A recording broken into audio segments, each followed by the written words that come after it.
name's John Chege. I was born in a village called Chereta, and I lived in Chereta till I was around 5 years. And when I was 5 years, that Chereta, it was a village which was owned by our forefathers.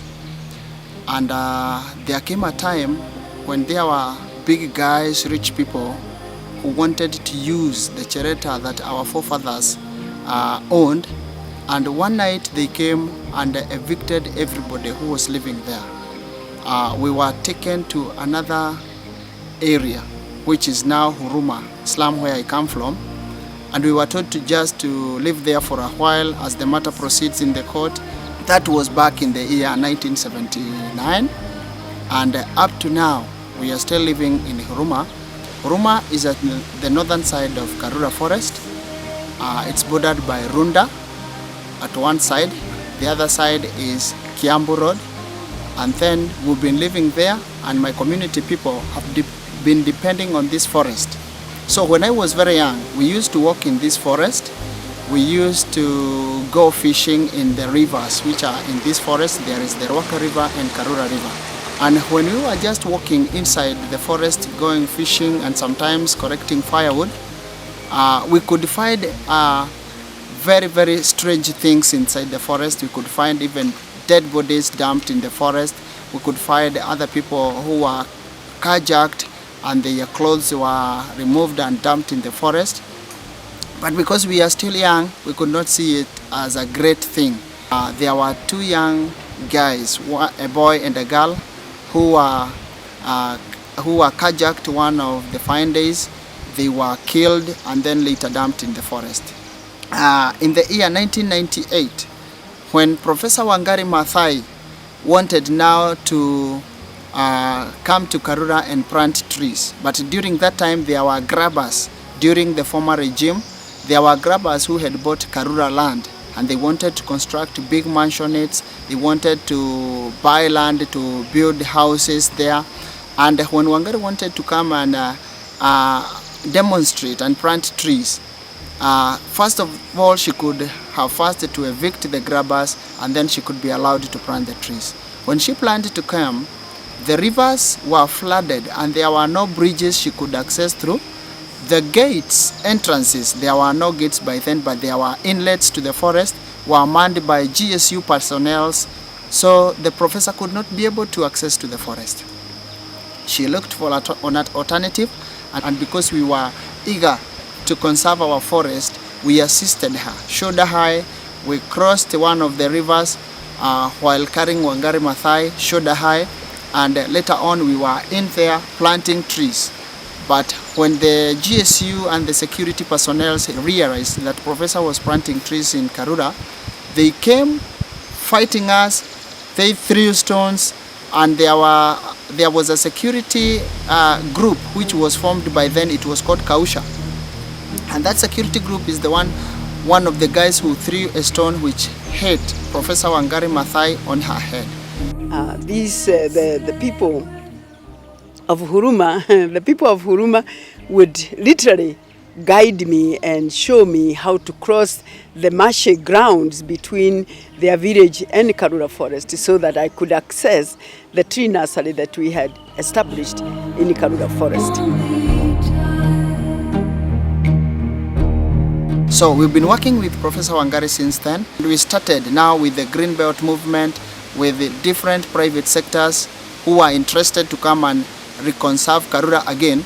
They came, they hired our community members to come and clear Lantana Kamara, which is a threatening shrub in KARURA, so that they could plant indigenous trees which were planted now. And later on, there came an act in the forest, which is Act 2005, which allows communities living around the forest to participate. In the forest, they benefit, and also they benefit the forest. I'm Charity Munyasya. I'm the head of Nairobi Forest Conservancy. I came to Nairobi in 2007. I've been working in Rift Valley Province and Western. And when I came to Nairobi in 2007, I had the challenge of managing the Nairobi forests, which are totally different from the other forests in that Nairobi forests are surrounded by heterogeneous communities, unlike the forests outside the Nairobi city. And by that time, KARURA Forest was quite unsafe. Insecurity was the order of the day. We were getting on average a dead body fortnightly. Now, it was at that time now when this lady came to my office wanting to take the horses, and I told her it was insecure for her to go to the forest. My name is Alice Macaire, and I am now the chairman of Friends of KARURA Forest, which is a community forest association, which basically means that we are an association which works in partnership with the Kenya Forest Service and include all the communities from around the forest. Originally what happened was that my husband is a diplomat, he's actually the British High Commissioner here, and we came to live out here on a posting. And we were incredibly excited. I've got two young teenagers, daughters, and they were incredibly excited to see that there were some stables near our house. And so they were desperate to ride. And I was looking around for somewhere for them to ride and saw this forest just by our house. So I asked everyone around us what would happen, whether it would be all right for us to go and ride the horses there. And they all said absolutely not. Or they joked and they said, if you do, you will die. They told us lots of horror stories. My neighbour himself had actually one time tried to run through the forest. He was a keen runner, and he had been thrown to the ground and his gold teeth had been pulled out of his mouth. I took the horses, we went riding them, and we went up to the headquarters of the Kenya Forest Service, which is actually in a part of KARURA Forest. And I rode up there, and I was lucky enough to meet an amazing lady called Charity. And she was like, why can't I go to the forest alone? And I told her, you can go to the forest, but escorted by rangers with guns. So I explained that wouldn't be possible. But as I was leaving, I asked her why it was that a forest in such a central position wasn't accessible for people to use. And I pointed out that in other countries, people such as ourselves would be happy to pay to come into a forest. And at the time, she was angry is the wrong word, but felt very strongly about it, and she banged her hands on the desk and she said, it's so easy for you to walk in here and tell me what I know to be true, but she said, I work for the Kenya Forest Service, there is a moratorium on cutting down trees, we have no other source of income other than subsidies from the government, we are impoverished. She said, you have no idea how frustrating it is for me to sit back and watch this forest get stolen, destroyed, have terrible stories written about it. I am desperate to try and make it better. Please, please help. Anyway, a couple of weeks later, I slightly put it out of my mind when Charity rang me and said, Alice, I think we found a waterfall. And when she came to the office, we went this time round for real looking for that waterfall. We passed through the caves. We have got 3 caves in KARURA. We saw the caves, then we walked by KARURA River to the waterfall. And there was possibly the most beautiful sight I've ever seen, and I've lived all over the world. And it was this devastating waterfall on 3 levels. And I think it was at that point that I absolutely realised that I couldn't walk away from it. Because, as a mother of children, I realised that, every child would give their arms teeth to come and spend some hours there. I mean, it's a paradise. It's a complete Garden of Eden. Now, when I saw the enthusiasm which she had, I felt God has sent me a ministering angel. And from that moment on, we walked the path together. The next thing I did was to introduce her to the director Kenya Forest Service, Mr. David K. Bugwa. And the director, we explained to him how we've seen the waterfall and how Alice intends to help us save the forest and who Alice was. And the director was so amazing. He said, Alice and Charity, go ahead and do what you want with the KARURA Forest. Even if you want to fence it, go ahead and do it. Then again, I spoke to Charity about it, and I was very concerned because my great issue was this thing of fools rush in where angels fear to tread. And I felt very strongly that it may be that we could get it to a situation where people like me would benefit from it. But what about the impoverished people who actually lived around the forest and were reliant on it for their livelihoods? And even if these people were attacking people, that's a livelihood if you've got children. And also there were people who had flowers that they were selling along the edge of it, and all those sorts of things. And so I said to Charity, I can't be involved in this because I'm convinced that somebody will lose out and I can't be responsible.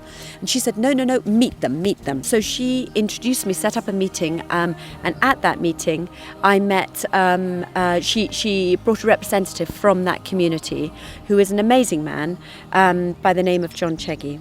And John Chege is a God-given representative for that village, in that he was such a brilliant person to work with right from the beginning.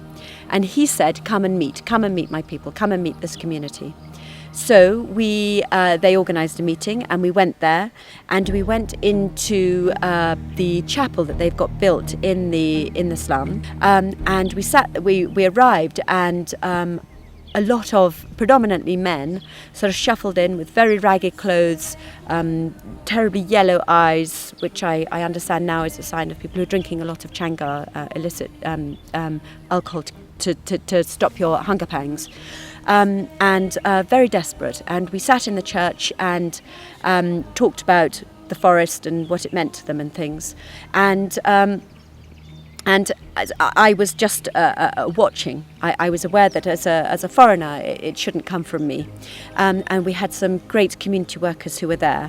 And so they asked the community about what the forest meant to them, etc. And they said, how would you feel about us fencing it? And to my amazement, they basically were for it. One of the people who were doing the discussions said, but, can I ask you, do you know the people doing the attacking in the forest? And they all said yes. And he said, are they predominantly from your community? And they said yes. And they said, are they all from your community? And they said yes. And then there was this moment, and you could feel this question coming. And the gentleman said, is everyone who's doing the attacking in this room? And I sat there and I thought, I wonder how my husband would feel about the fact that I'm sitting here. And there was a few seconds and people looked around, and then they said, yeah, no, we're pretty well all here. And then one man leapt to his feet and he said, and he spoke to the pastor there, Pastor Sammy, who's become a great friend. And he said, Pastor Sammy, am I a better man if I attack someone in the forest, steal their mobile phone, sell it and feed my children? Or am I a better man if I go to bed at night listening to my children crying themselves to sleep at night because they have no food? And I hadn't said anything to that point, but at that point I said, look, I have to tell you that if it were my children and they were starving, I would be in that forest right now with a panga, ready to attack anyone that came through. And then another youth jumped to his feet and said, please, find me another means of employment. It's very frightening attacking people in the forest. And there was a silence, and again we listened to this comment, and it was difficult sort of not to laugh at the sort of incongruousness of it. But anyway, from that point onwards, we had this extraordinary relationship with the forest, with that community, Huruma. We had the money, we had the teaching, we had the experts from the other fences that have failed around other forests, and people like Colin Church, who'd done the Aberdare forest, came and helped us. So we had a whole meeting which was concentrated on fencing and the best sort of fencing that would be for here. And then there was one ingredient that we couldn't have done without, and that was Cristina, who has come in as my vice chair.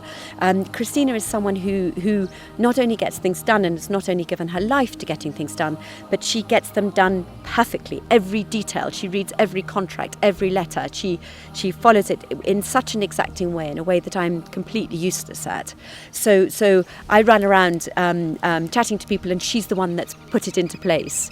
So suddenly, with John Chege from the Huruma community, with Charity, with Cristina, who had worked at UNEP and had all that experience, we were able to set up a committee, and that became Friends of KARURA Forest, Community Forest Association.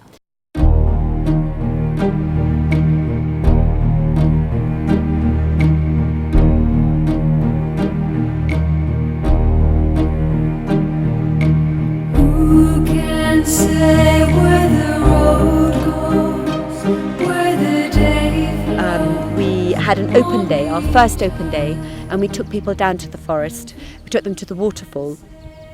And I knew that we were onto a winner when I turned around, and there was an elderly gentleman who came and he stood by the waterfall, and actually I was standing closer, and I watched him arrive at the base of the waterfall and walk up, and suddenly he had tears streaming down his face.